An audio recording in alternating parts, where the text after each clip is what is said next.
मला स्वप्नामध्ये दाखवलं होतं त्यांनी. ते पावलं आहेत ना वरती चढताना दाखवलेले हे दिसलं नाही पावलं. त्या आल्यानंतर समजलं तर स्वामी स्पष्ट दिसले. त्यानंतर एक साप, जेव्हा मूर्ती आणली होती ना तेव्हा साप यायचं इथे. ते एक पाऊल आहे इथे, हा एक पाऊल आलेले आहे श्री स्वामी समर्थ हे पाऊल.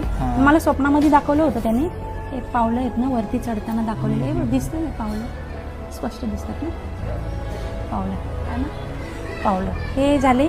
त्यानंतर गुरुवारचं एक दिवशी मी हेच करायला आलो होतो पूजा. हे पण ना हे बघा हां सर्व पावलांचंच आहे ते.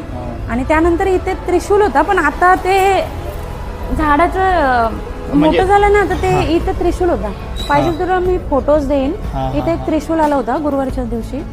हां त्यानंतर आत्ताच्या आपल्या देवीच्या यांच्यामध्ये हे देवीचं आहे बघ, हे माझ्या आईला दिसला. आणि आई हां आई